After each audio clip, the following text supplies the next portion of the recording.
Okay, thanks for coming. My name's Peter Innes. I just finished my PhD at University of Colorado Boulder in Nolan Kane's lab. Please clap. Thanks.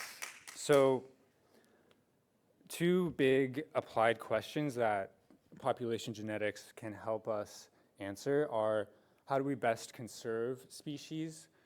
And also, how do we develop more resilient crops? And in either case, a key contribution of PopGen is to gain an understanding of population genetic structure and how genetic diversity is distributed across space. So in particular, today I'll consider the geographic elements that influence structure and diversity.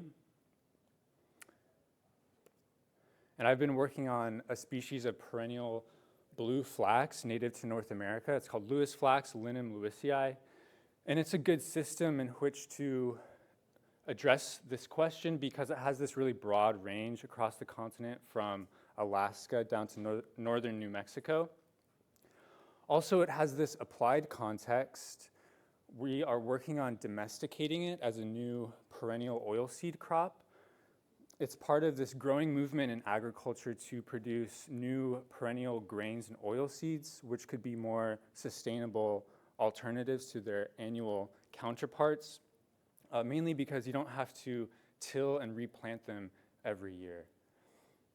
So this is work done in collaboration with folks at the USDA, as well as the University of Minnesota and North Dakota State. Lewis flax is a wild relative of common flax, Linum usitisssimum, which is the source of linen and flaxseed.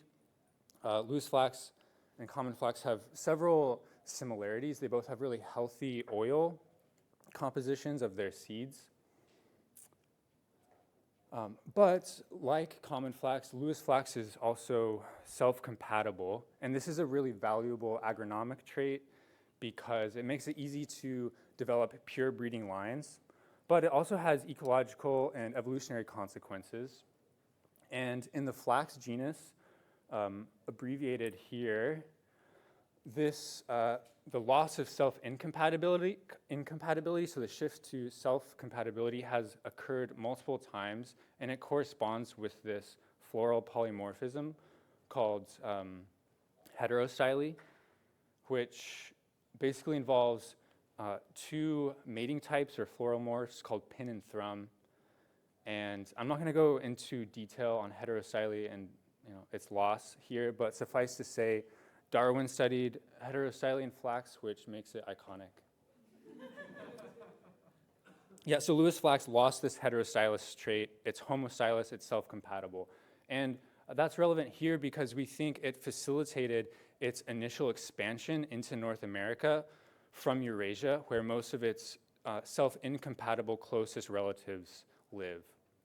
And this is an example of Baker's law, which is the idea that selfing this and the reproductive assurance it provides is really beneficial in new territories where you don't have as many mating opportunities.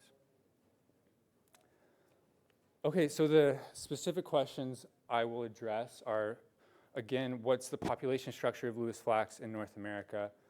How is genetic diversity patterned across space on the continent? And also, if I have time, I'll look at the genomic landscape of divergence as well. Again, here's the distribution. I've also shown, give you a more granular idea of what that looks like based on herbarium records on the right there. And our study's design was pretty simple. We just put together a population genomic data set, sampling as widely as we could. And we had 160 samples. We used whole genome sequencing. We used seed bank accessions. We made personal collections. And I also was able to get genomic DNA from around 60 herbarium specimens, which I was excited about. And I'd be happy to talk more about that if you're interested in that sort of thing. So our depth was around 6x, and we had a chromosome scaled reference genome. Okay. Here are the population structure results. Both PCA and admixture showed strong support for K=4 ancestral populations. And on the right, I'm showing those admixture proportions, on the map of North America. So some broad patterns. These ancestral populations correspond generally to geographic regions. In the north, kind of the center, and then the southwest and the southeast there. And I don't know if you can see it, but I drew the continental divide as a red line, at least in the US. And the main point here is that the continental divide, so the Rocky Mountains essentially, seem to be a pretty clear geographic barrier to gene flow, where we see differentiation across the divide between that northern population and the central population, and again, between the southwestern and the southeastern groups. It's less clear what geographic barriers might be causing differentiation along a north to south axis. I think isolation by distance is likely a factor here, although I haven't quantified that. And then I do think maybe local adaptation is important for the southwestern group, because that population is really centered around the Great Basin region, which is this really arid, kind of unique habitat in North America. Okay, next I'll draw your attention to a few samples of southwestern ancestry that appear disjunct from that core southwestern region. We think these are probably the result of human-mediated dispersal. There's one there in northern Wyoming, as well as West Virginia, from this kind of naturalized population there. And if you zoom in on Colorado, again, we see some southwestern genotypes where maybe they wouldn't be otherwise. And this, I think this is human-mediated because there's a variety of Lewis flax that's grown commercially for ecosystem restoration and landscaping, and it is 100% that southwestern type. So likely, that would be the genotype you find where it's normally wouldn't be. Okay, so next I looked at patterns of diversity, both across populations and also across individuals. So panel A is showing pi nucleotide diversity, and the northern population had the lowest genetic diversity. The central population had the highest. And initially, I was expecting that the northern group might have the highest genetic diversity because, as I mentioned, Lewis flax came to North America from Eurasia, likely via Beringia. And so I thought, maybe populations in that northwestern region would be more ancestral, and so they would maintain more genetic diversity, but that doesn't seem to be the case. And probably, what I think is happening is this is a result of glaciation in the northern region, covering that northern extent of its range, and more southern populations, which could have been refugia during the last glacial maximum. After the glaciers retreated, they expanded back northward, but lost some genetic diversity along the way. Okay, and then panel B is showing inbreeding coefficients for individual plants grouped by population.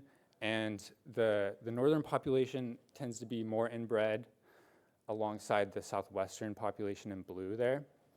I'm not entirely sure what to make of the southwestern population in this regard, but I think the northern group, the high inbreeding here could again be related to glaciation. Anecdotally, we see more isolated, smaller populations further north, at least in the US, which could be the result of having less time to establish following the Ice Age. And also, I want to make the point that in general, these inbreeding coefficients aren't that high for a selfing species. In flax, another strong sulfur, they can have inbreeding coefficients closer to 1, just for context. And I think this relates to the fact Lewis flax isn't an autonomous sulfur. And if you look at the floral morphology, there's physical separation between the male and female reproductive organs, where the the stigmas, the female part, is several millimeters above the anther where the pollen is. That's called hercogamy. And so I think that might be contributing to these relatively like lower inbreeding levels than what we might otherwise expect. Okay, then we looked at a direct relationship between inbreeding coefficients and latitude. And we didn't find any correlation except for this pretty strong relationship just in the northern group, where the further north you get, like up into Alaska, the more inbred the plants become.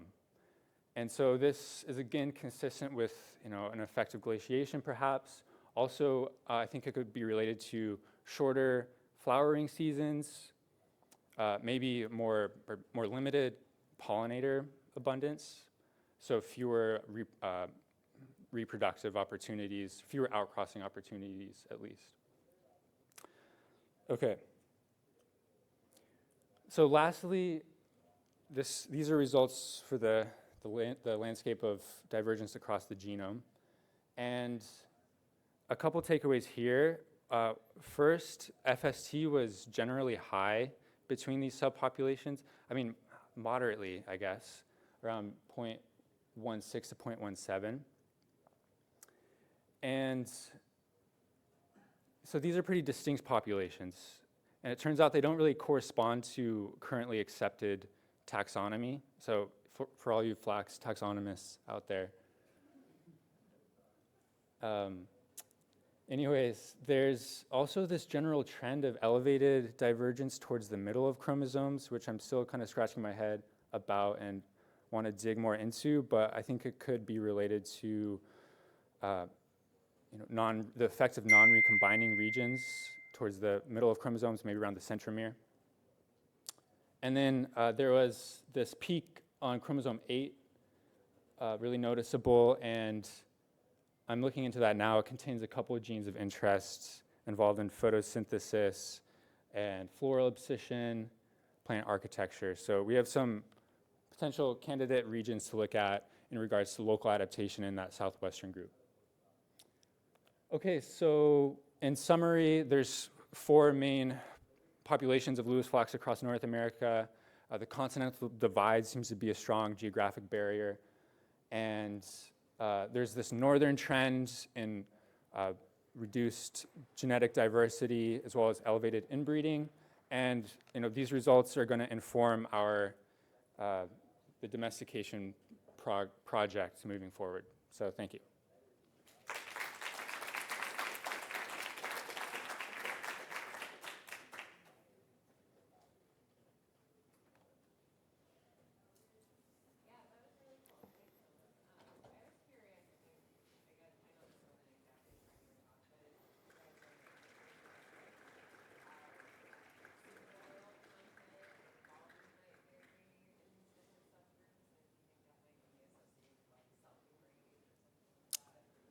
Yeah, thanks for the question. We don't have that extensive of a trait data set yet. We have looked at some seed traits, like seed size, and that seems to vary. Even just in that southwestern region, more southern samples tend to have larger seeds. In that data set, we didn't see much pattern for particular oil composition. Yeah. Hi, I'm Shelly, and I just finished my PhD at the University of Florida. Thanks. And today I'll be talking about things I didn't include in my exit seminar, and understanding coexistence in mixed cytotypes in a classic autopolyploid system, Gaylix uceolata. So starting with some basics, what's whole genome duplication or polyploidy? It's when you have more than 2 copies of a set of chromosomes. And this is widespread across the tree of life. We see it in eukaryotes, bacteria, and archaea, including with all flowering plants sharing a whole genome duplication event. It's been associated with key innovations and diversification, and in some instances, they could provide an adaptive advantage. So starting with some basics and what we're looking at here, we're looking at autopolyploids, where you have genome duplication within a taxon. This can form via unreduced gamete formation from a single diploid or 2 closely related diploids. here seen in blue, that come together and make your purple tetraploid. Alternatively, you could have a triploid bridge where you have a unreduced gamete come together with a reduced gamete, create your orange triploid, come together with a diploid, and then you have a tetraploid. These colors are consistent across all the remaining slides. That's why I mentioned them. And once it forms, the polyploid has to persist. And to do this, it suddenly faces positive frequency dependent selection where it's surrounded by blue diploids and has no one to mate with. And so theory has suggested that to escape from minority cytotype exclusion, you first could have reproductive separation. This could be through spatial separation, so moving somewhere new and escaping from being surrounded by the majority cytotype. You could have phenotypic divergence, so flowering time shifts. Alternatively, you could have reproductive assurance, and that could be through self-compatibility, so asexual reproduction. And lastly, recurrent formation. If you make your own mate, you're gonna make it. Gaylix uceolata is a classic autopolyploid, classic because it was one of the first ever recognized. It's a southern Appalachian endemic in the family Diapensiaceae, which you probably have never heard of, but it is in the order Ericales, so think kind of close to blueberries, but not really. It occurs as a diploid, triploid, and autotetraploid, and looking at these herbarium specimen, you shouldn't see a difference because there isn't any. The autotetraploid isn't just somewhat bigger than the diploid like you would expect to see with a Gigas effect. That's not seen here. And so when it comes to persisting and for these mixed cytotypes to continue, Gaylix isn't really doing that great. It lacks reproductive isolation. There's no geographic separation. We know they co-occur. We find them in symmetry. It lacks phenotypic divergence, those broad-scale morphological traits. A taxonomist can't walk into the population and know that it's a diploid or a triploid or tetraploid. We know that it has no flavonoid or allozyme differences. It lacks broad-scale climatic niche differentiation as well. And when it comes to gene flow, that's quite likely because it overlaps in flowering time and shares pollinators. We say, or I say, that it has slight reproductive assurance, but this is through clonality, so it's not able to asexually reproduce. It's self-incompatible. But the only thing it does have going for it is that it has a lot of recurrent formations, at least according to microsatellite data. So there are still some coexistent unknowns. We don't know if there's microgeographic separation, and that has been suggested as a mechanism to allow these cytotypes to persist in symmetry within the populations. In 1984, it was suggested that they had differences in stomata cell size, and that had not been readdressed. So that would allow microecological differences with water use. Stomata cells are in your guard cells, is what allows transpiration.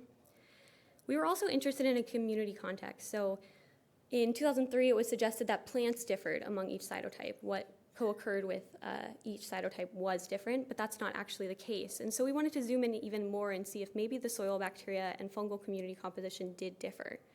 And lastly, because that recurrent origin was inferred with microsatellites, we wanted to readdress this and see if we could unravel if it's gene flow or recurrent origin ongoing. So first, microgeographic separation. It's not really there. When you zoom into our populations, here I collected about 318 samples, did a lot of flow cytometry, and then zoomed in. And you could maybe call it, but you really can't. There really isn't segregation within our populations. Next up, that stomata cell size. Does water use differ? This is work led by undergrad Ethan, who is still at UF. And what you see on the top there is a stomata cell. So first, we found that mean length does not differ among the cytotypes. So that 1984 study was a little bit off. Instead, stomata cell size is dictated by annual mean temperature, isothermality, and max temperature of the warmest month, as well as the longitude and cytotype identity. And when you fit a general linear model with that information, you're able to predict that mean length. And that's what you see with the black dots being the actual and the blue being the predicted. For bacterial and fungal communities, this is work that Nico, who just started at UCLA for his PhD, did. He did long-read sequencing of barcoding loci for both bacteria and fungal. And we found that Shannon diversity did differ between the diploid and the cytotype, or the triploid, and the triploid and the tetraploid for bacteria, but not for fungal samples. So we wanted to zoom in and see what actually differed. And when you look at what species are shared, A here is our bacteria, B is our fungal. We do see many differences in what we found. But this is only with about 68 samples. And so when you dig into this more and look at the probability of the cytotype given the OTU, which is the operational taxonomic unit, and the probability of the OTU giving the cytotype, you only find 6 bacteria indicator species and 3 fungal. And when you zoom into those, nothing there actually should be related to plant function or anything ongoing. So really, we're not seeing much difference here. So at this point, with no trait differences, with competition probably really strong among these cytotypes, we started to question if these mixed populations were only snapshots. Were they just because we walked in these populations, we see them there now, but they're not going to last? And so I asked if mixed cytotypes can coexist without the reproductive isolation and without niche differentiation. To do this, we built a matrix population model, which I won't go into the details of now, but it was just accepted at the American Naturalist, so hopefully it will be out tentatively. The one point that I do want to make about this model and what makes it unique is this interploidal gene flow. So we have unidirectional gene flow from our diploid, where diploid gametes can make a diploid, but then we have triploids being formed from diploid or autotetraploid gametes, and autotetraploids form from diploid, triploid, or autotetraploid gametes. And when we have this complex interploidal gene flow, we do find that, yes, they can coexist. So now let's pop into the actual population genetics. We sampled 191 individuals from our big population set of 318, and this represented 74 diploids, 41 triploids, and 76 tetraploids. We assembled a diploid reference genome and then did target enrichment for about 140K SNPs. And really what I'm looking at here is recurrent whole genome duplication versus gene flow, and I really wanted to understand the ancestry of the polyploid populations and what are the patterns of ongoing gene flow. Really, can we differentiate triploid and tetraploid origins from that interploidy gene flow? So what you're seeing on the screen, which definitely looks a little funky, but it is a min-hash neighbor joining tree with the ancestral chromosome states reconstructed with chromovol. And what we find is 44 whole genome duplication events and 38 demi duplications or triploidy events, which is a whole heck of a lot of events. We only had 41 triploid samples, so this is suggesting that the majority of the triploids are neo, except we do find in some instances our ancestral nodes are reconstructed as triploids. So now we want to zoom in, we want to understand these relationships. Using that same distance matrix that I showed in my tree, when you throw these on a PCOA, what we see is they're clustering by ploidy, and this is actually what's expected. Because when you're using mixed ploidy samples that are dosage aware, you actually don't have patterns that are biological. And that's because when you count what alleles you'll have, what combinations with that dosage aware, you have 3 types for your diploid, 4 for your triploid, and 5 for your tetraploid. So by definition of the data, this should cluster based on cytotype. And overall, we really lack population genetic tools for this mixed cytotype data. We don't have tools to zoom in and say what's going on here. Except, luckily, there are new mathematical tools being developed. This is GUS Relate from Bilton et al. 2024 that was just published. And this is a relatedness statistic that looks at identity by descent. The key came off my slides, but this goes from -1 to 1 because it's a methods of moment estimation. And the points on the graph go from blue being about -0.4 to red being 0.4 and 0 in the middle being white. And so what we really see here is within populations recurrent formation of both triploids and tetraploids, but still this potential for interploidy gene flow. So we see a cluster of our triploids here between our diploids and our tetraploids, which is kind of what you would expect, that triploid bridge. But here, we really don't know what's going on. So we're kind of still left with not understanding the population demography and wanting to dig into this even more. And so that matrix population model I showed earlier, we're using that with genetic models to try to make a forward-in-time simulation. And because you can't really have a sparse SFS, so site frequency spectrum, or you at least don't want to, we're going to do ABC demography, and we're still working on understanding the best statistical approach to try to tease apart these relationships. We want to look at both within population and between population dynamics. Think stepping stone And so we've already developed our genotype to gamete plus mutation matrices for all the gamete combinations I showed you earlier, and we're working on this now. So with that, to summarize, we don't have microgeographic separation, we don't have microecological differentiation and water use changes from guard cells. There's no community context here, but we still could have something weird going on with gene flow versus recurrent origin, and we're still working on addressing this question. Overall, we did find that mixed cytotypes can persist in symmetry despite ongoing interploidy gene flow, lack of geographic separation, and lack of niche differentiation. But overall, we do lack mathematical tools for mixed cytotype population genetics, and if you're interested in this, that'd be great. We definitely need a lot of work done here. And so with that, I want to thank a lot of people and funding sources.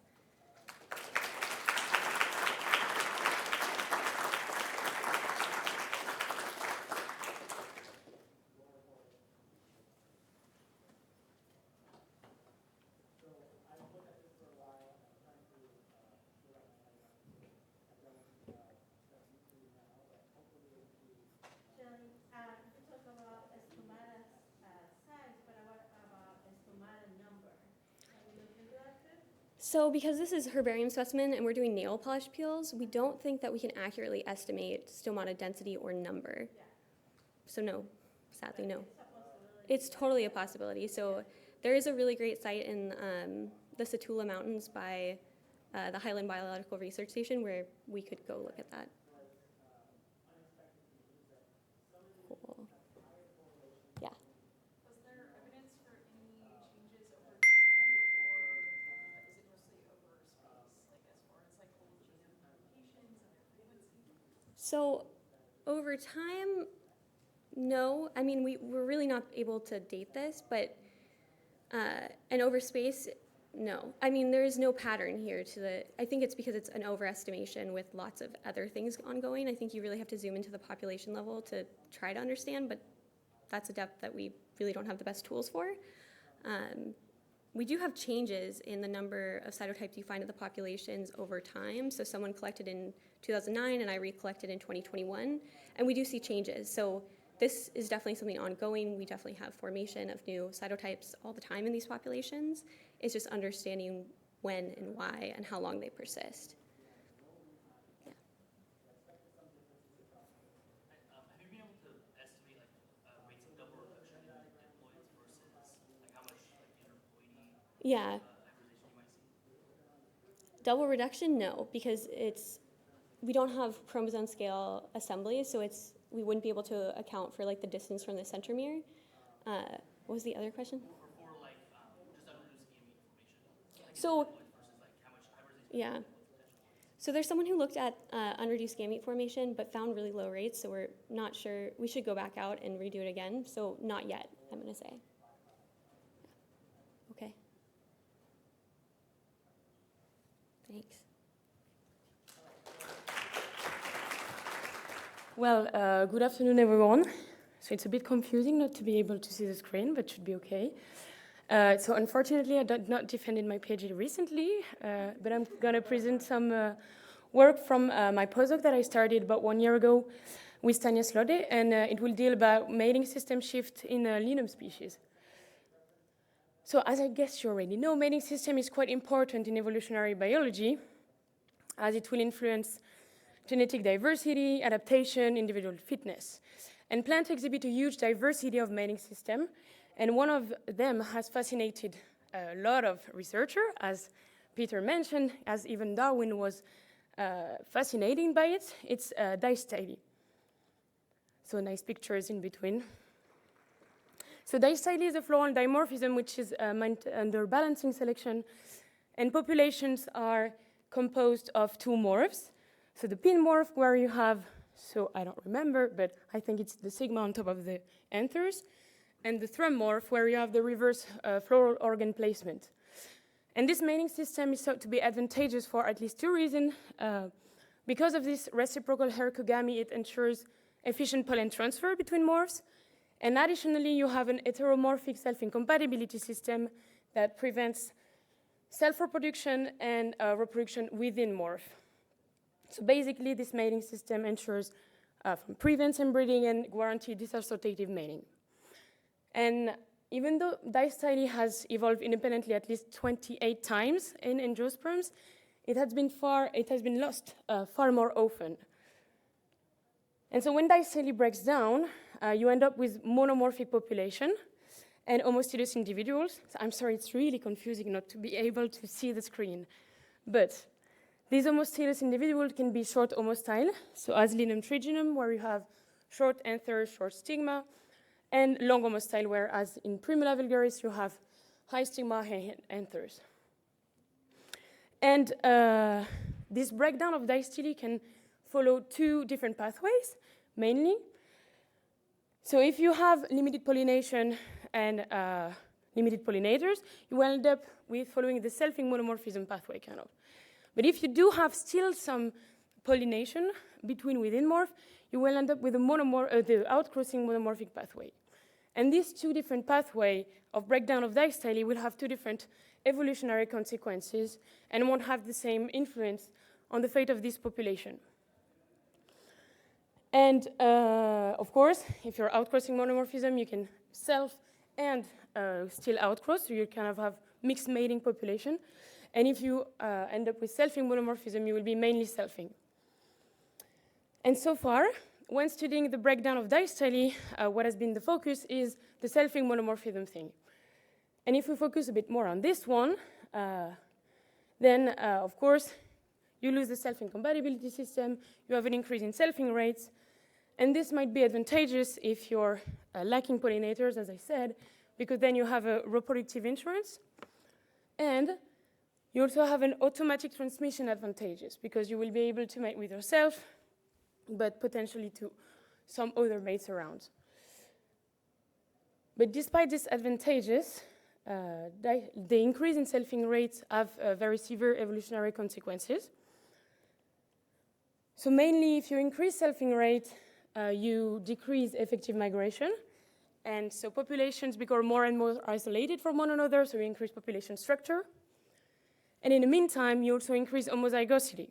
And increasing homozygosity, you might end up with reduced effective recombination rates. And this will have one main effect, which is to decrease overall population effective size. And this decrease will have, in turn, two effects. A genome-wide decrease in polymorphism. So you will lose, for example, the amount of genetic diversity that you could use for adaptation, for example. And it will also have an impact on selection. And this impact on selection is quite interesting because it kind of depends on the age of the shift to higher selfing rate. So basically, if you're a young selfing species, so the shift happened quite recently, kind of, you will have an increase in purifying selection because homozygosity will reveal all the previously recessive deleterious mutation that can be then purged from the population. But in turn, if you're quite an older selfing species, then this purging effect is quite gone, and you mainly have accumulation of mutation, slightly midly deleterious mutation, because of reduced efficacy of selection due to this reduced population effective size. And when studying selfing, so also in case of breakdown of distyly, the main focus is trying to find this relaxed efficacy of selection. But there's mixed evidence, likely because of this question of like the age of the shift. And there's also very few evidence on organelle genomes. And so we've been studying this question of breakdown of distyly, different pathways, and impact on selection in linum species, because it's a great system. As you can see here on this phylogeny from Magilla, there's a diversity in stellar condition. So in blue, you have the monomorphic species, so the one that are lost distyly. And in yellow, you have the polymorphic one, so the heterostylous distylous species. And as you can see in linum, and as Peter mentioned, distyly has been lost multiple times. So it's a great system to study the repeated impact of breakdown of distyly in different lineages, in different clades.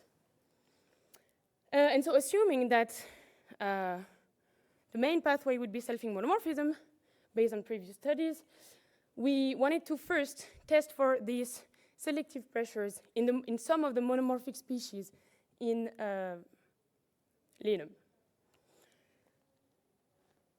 So to do that, we we acquired genomic data for 13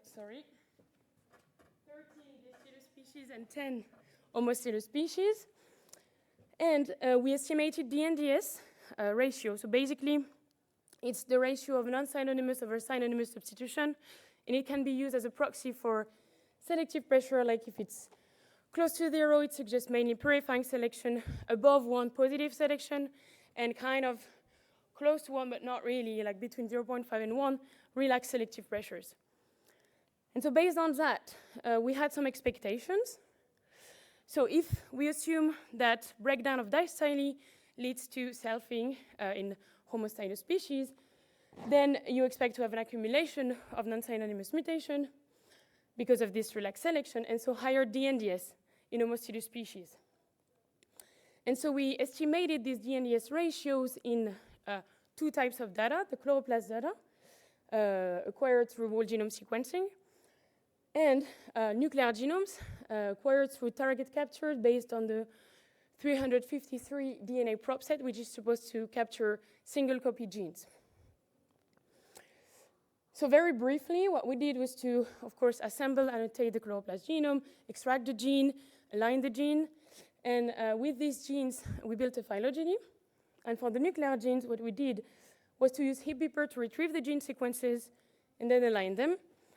And using this alignment and the chloroplast-based phylogeny, we used 2 software to estimate the DNDS, so PAML, branch model, and RELAX, which are 2 software that are phylogenetic-based and allow us to estimate DNDS along specific branches of the phylogenetic tree. So if you look now at the chloroplast phylogeny, you can see that the species falls in 2 clades, which is consistent with the previous phylogeny of Linum, with here clade B2 and here clade A. And we're encompassing at least 4 transitions to homostyly.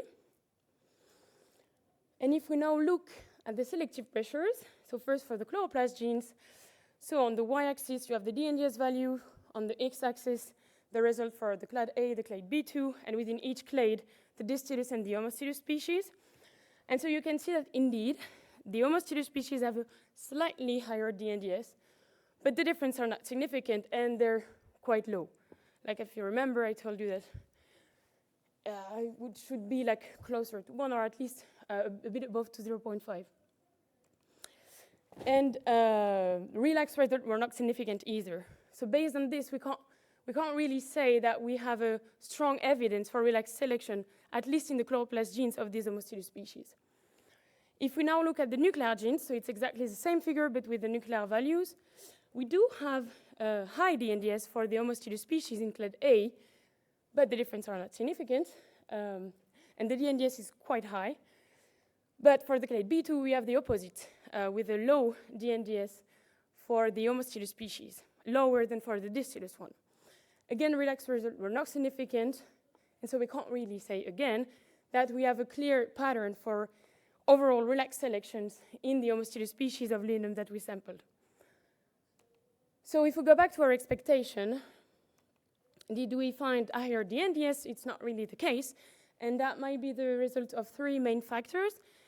The first one might be that we have some bias in the analysis, because, as I said, we used the phylogenetic tree, but we did not annotate the inner branches of the tree, because we didn't know the state of homostylus or distylus. But based on recent results from the team, we're conducting ancestral reconstruction, so we would be able to re-annotate the tree and redo the analysis. The other thing is that, as I mentioned, the age of the shift to higher selfing rates is quite important to detect this relaxed effect of selection.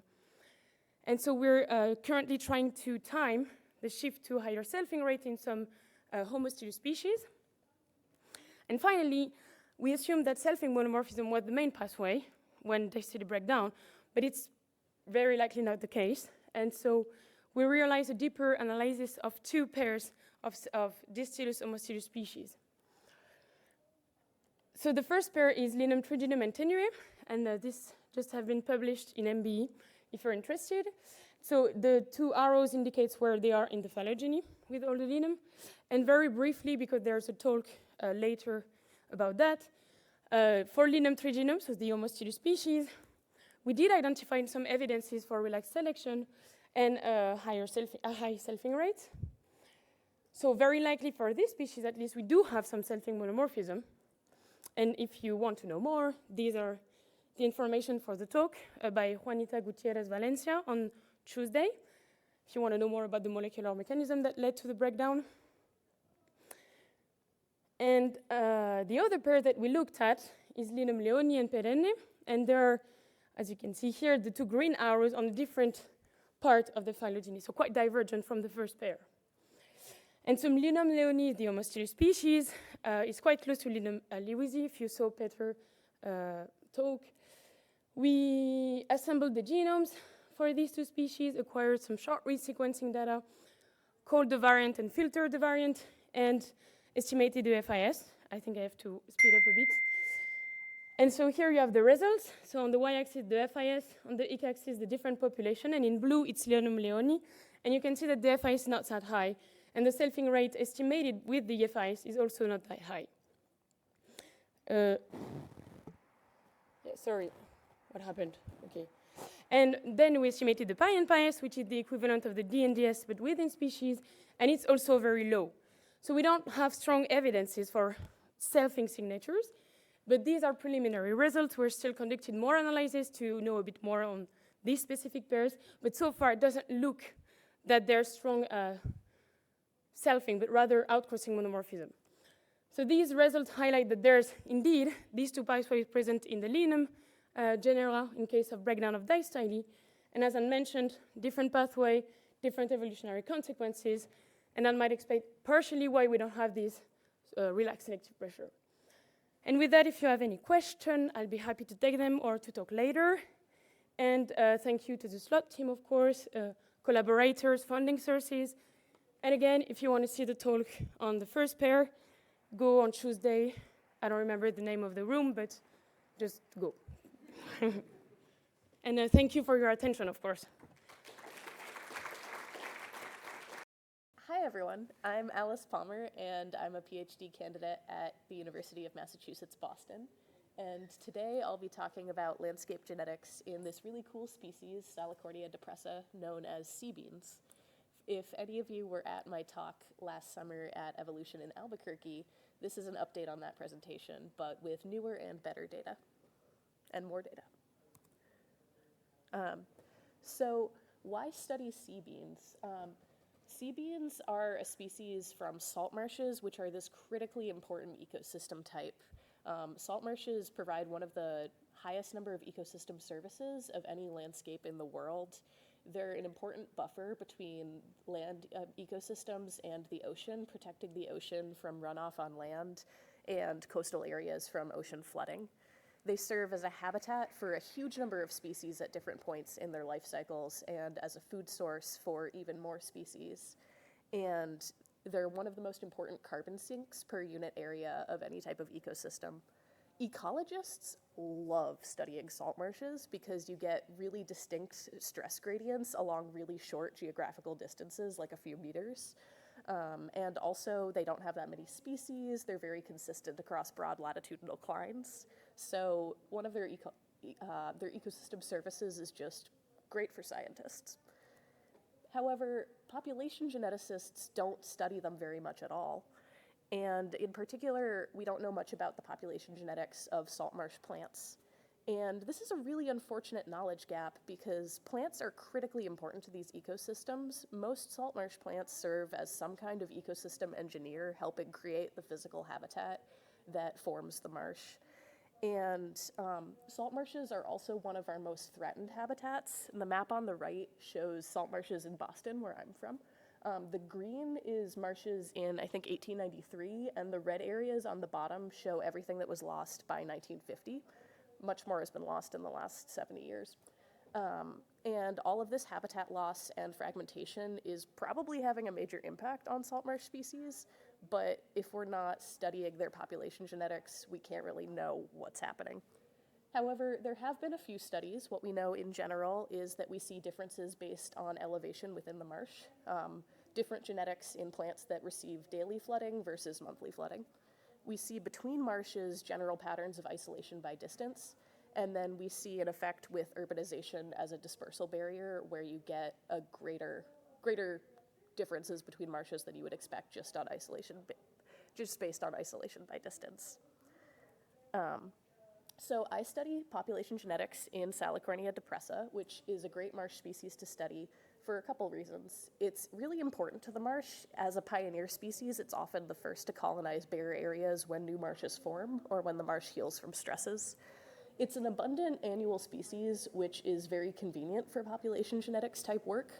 And if you're interested in studying urbanization, it has this very handy feature where it's extremely metal tolerant.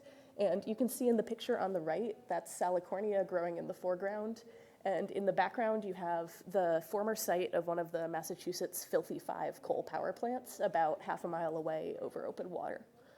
I should also note that Salicornia is a water-dispersed species, but we don't know how far the seeds go or how long they float. So to study Salicornia population genetics, I collected samples from 10 sites throughout Massachusetts and Rhode Island. You can see on the map, I would point if I had a laser pointer, but we have 5 that are above Cape Cod, 1 to the south of Cape Cod, 2 out on Nantucket Island, and then 2 up in Narragansett Bay in Rhode Island.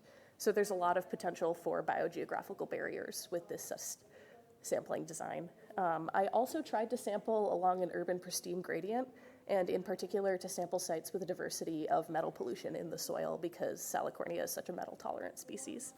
And to test if I was actually doing that, I analyzed soil samples from each site using X-ray fluorescence to measure the concentration of heavy metals there.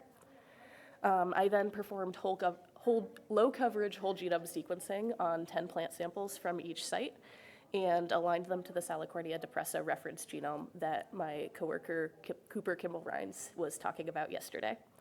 And because with low-coverage sequencing, we're not very confident in any individual base call, the rest of my analyses will be on gene likelihoods rather than those base calls. So admixture analysis shows 2 pretty distinct populations.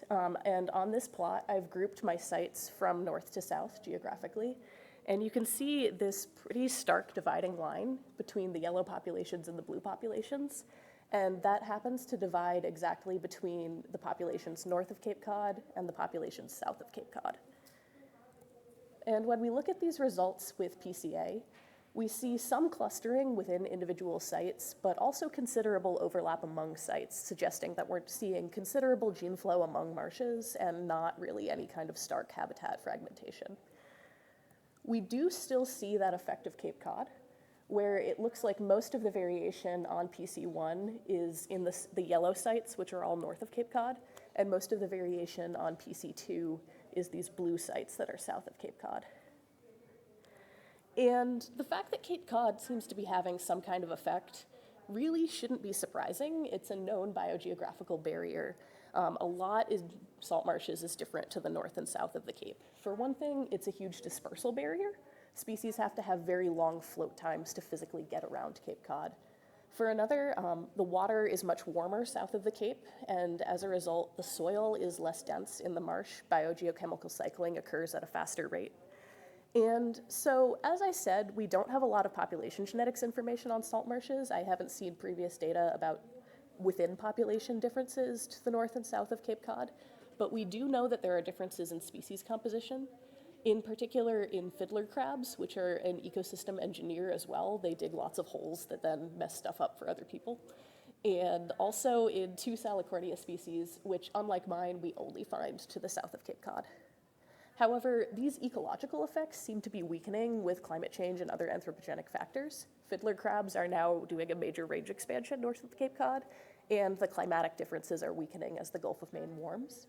However, it's still a dispersal barrier, so it'll be interesting to see which of these changes, the ecological versus the dispersal, whether they'll continue to drive these differences. Now, looking at my soil metal results, we found differences within and between sites in these 4 heavy metals, copper, nickel, lead, and zinc. And on these plots, the dashed line represents the line above which some organisms are going to start to experience negative impacts of that metal some of the time, depending on conditions.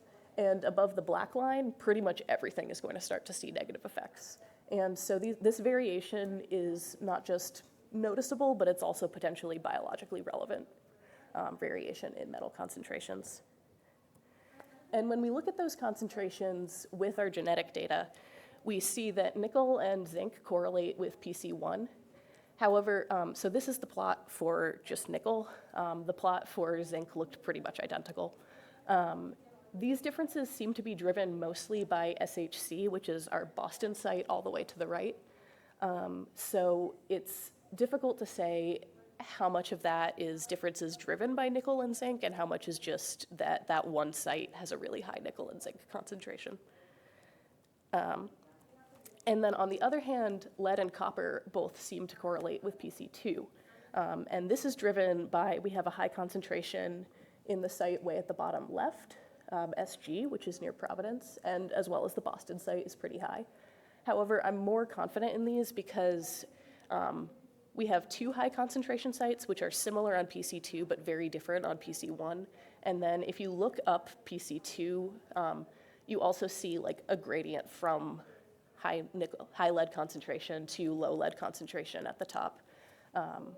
And again, this is the plot colored for lead concentration. The copper concentration looks basically identical. And so these metal results could mean one of two main things. We could be seeing adaptation to metals in these Salicornia depressa populations. You may have noticed that PC2 is only about 1% of genetic variation, but these could be sites that are particularly involved in response to metal stress. On the other hand, these metal concentrations could be acting as a proxy for some other effect of urbanization that we're not measuring directly. It could be something else that's entering the watershed with these metals, or it could be just another urbanization effect like buildings around the marsh. And so to untangle these, I'm planning on testing more measures of urbanization directly, like impervious surfaces around my sampling sites. And I'm also planning on doing gene by environment analyses to see if I can find direct evidence for adaptation to these metals. And if I do, that'll be really interesting because it would be occurring in a species with a high background tolerance already.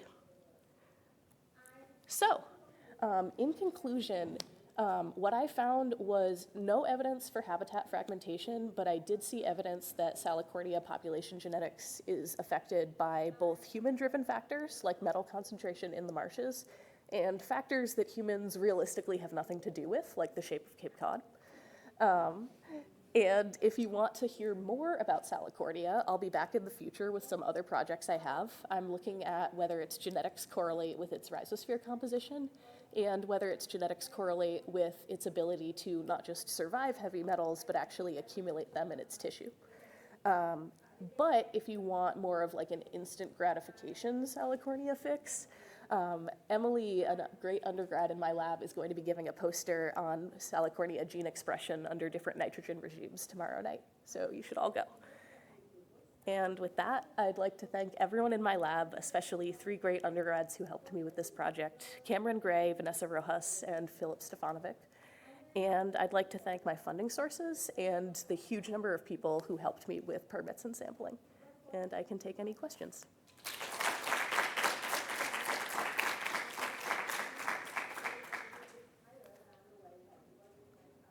All right.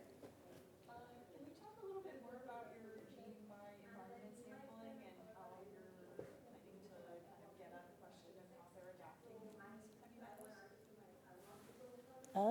Or urbanization, sorry. Yeah, that's something I've been thinking a lot about is my different sampling sites and the different types of urbanization that they're experiencing. They also, one thing is they vary hugely in size. 2 of them are about 6 or 8 acres and some of them are hundreds of acres.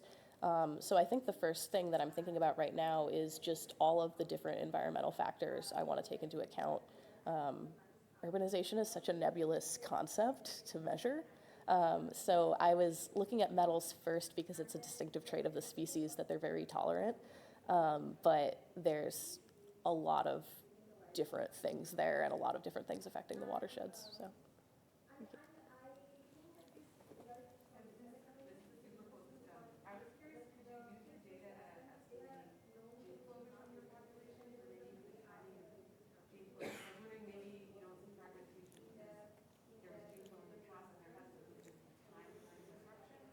Yeah, that's definitely something I'm planning on doing, is looking at the sort of timing of the spread of Salicornia across the region. And I'd like to also build a phylogeny for how all of these sites are potentially related to each other. It is a selfing species primarily. It does some outcrossing, but it is definitely possible that we don't have a lot of current gene flow, and instead in the past we had either more gene flow in the past, or that they simply haven't been in New England long enough to differentiate to a great degree. There's not really, it's not a range expansion. They're not like super recent, but depending on the amount of selfing versus outcrossing, I'm not sure the rate at which the different populations are going to be diverging from each other.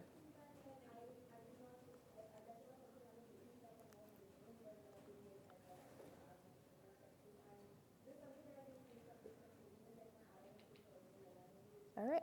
Thank you, everyone.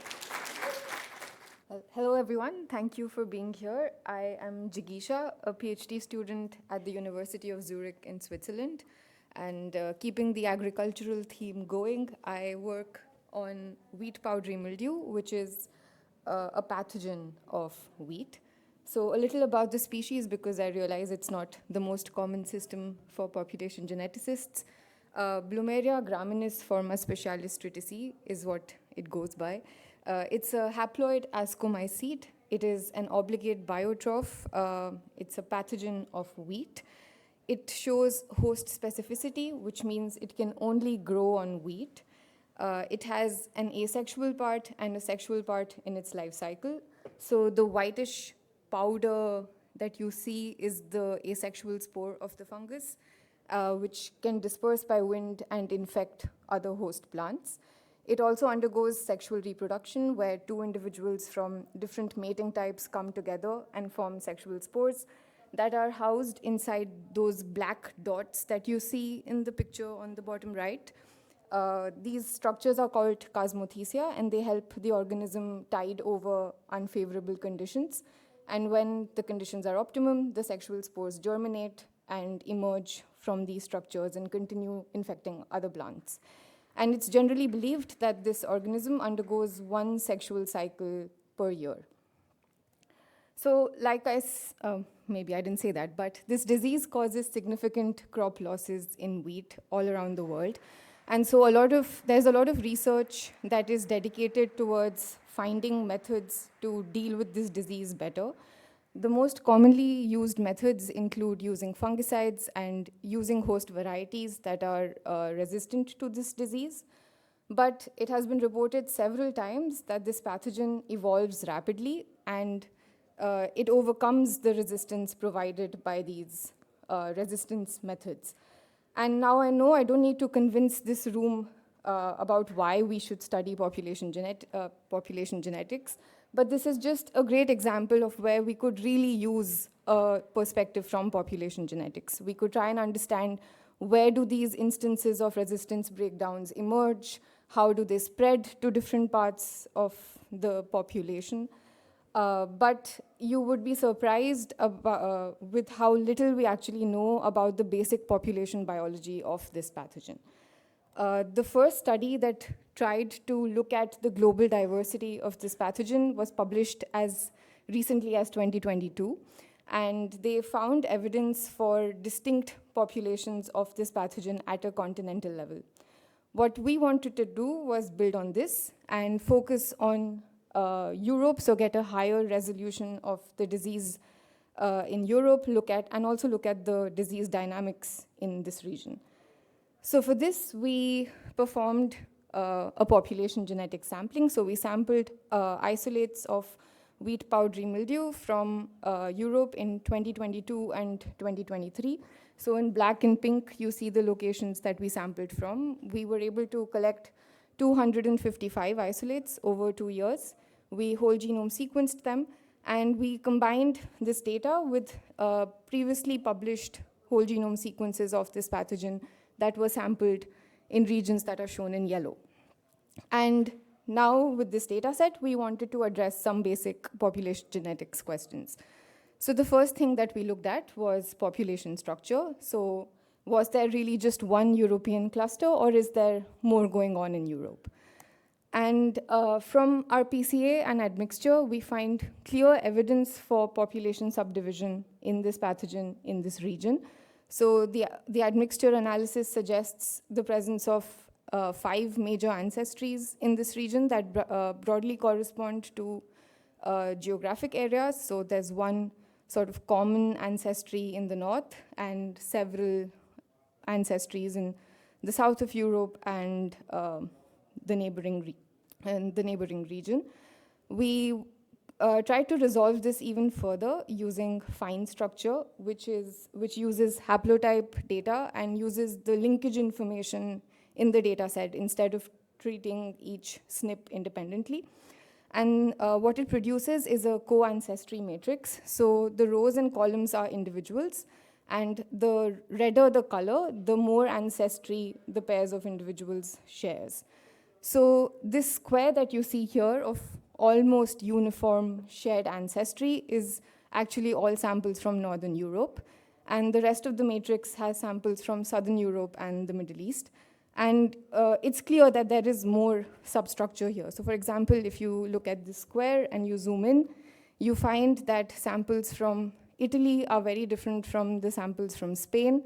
And even within Spain, there is further substructure. So at this point, it's very tempting to ask how many populations of wheat powdery mildew exist in Europe. And this question perhaps does not make a lot of sense for this organism because it's dispersed by wind. So it's unlikely that you would find discrete populations. But all population, or well, most population genetics analysis requires that you divide your data set into discrete populations. So we try to find a compromise.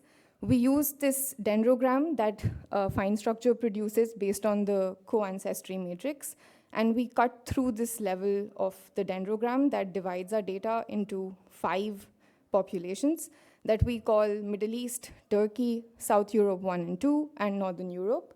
Why 5? Because it's a good number to work with, but also because it largely represents what we saw with our previous analysis. And so you can look at these populations on a map. So in Northern Europe, you have mostly this one blue population. Then there's one major red population in Southern Europe, this sort of pink peach population made up of individuals with sort of intermediate genomes. Then there's one in Turkey and one in the Middle East. Yeah, so like I said, it's probably better to look at the population genetics of this organism in terms of continuous distribution of genetic diversity.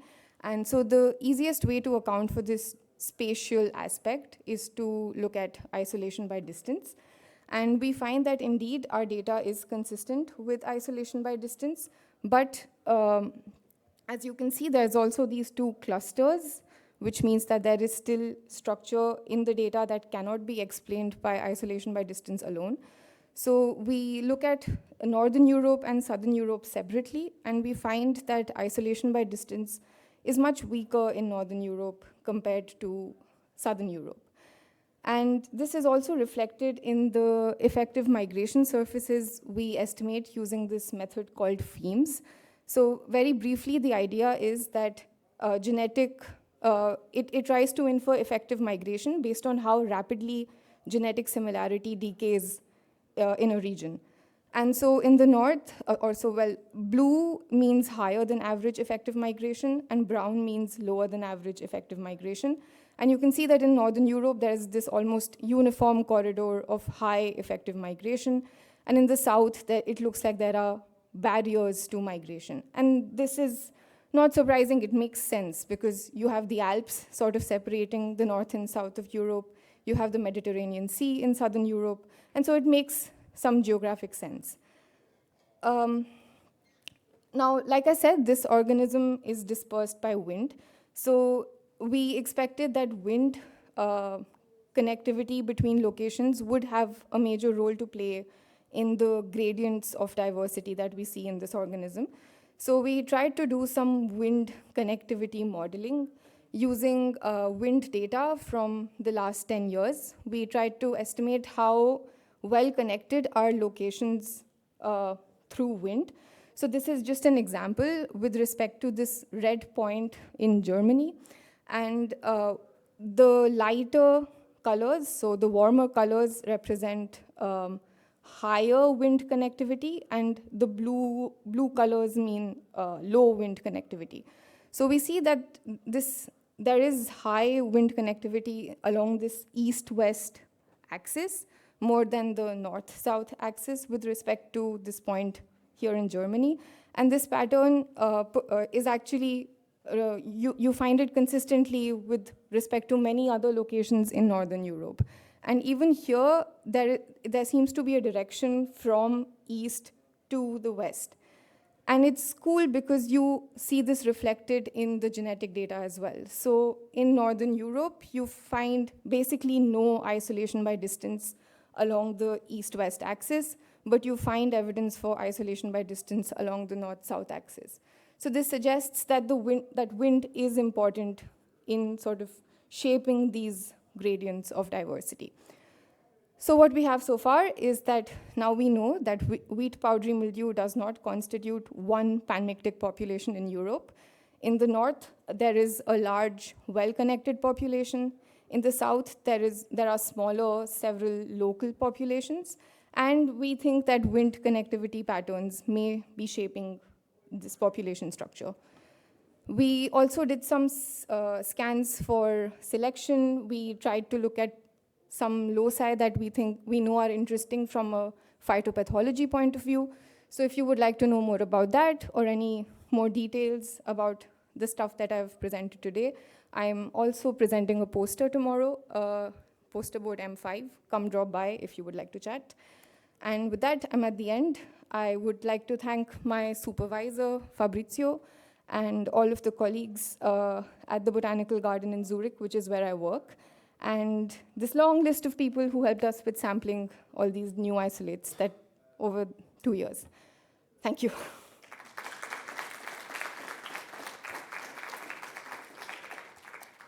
We have time for questions, so if there are any. Yeah. I was curious, so you said that they had a sexual and an asexual phase. Yes. So only but when there are two strains on the same. Yeah. This sounds very similar to sort of co-infections in viruses where you have these reassortment events that are responsible for a lot of the sort of new resistant and sort of repeated spread.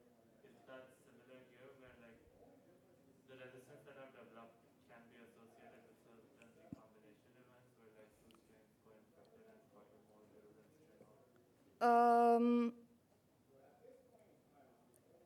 How would you test for this? You would look at Like track like the trees back in time across the yeah, genome because like it sounds very similar and stuff to these viral models. yeah, Sort of the similar, only recombination happens only when they co-infect. yeah.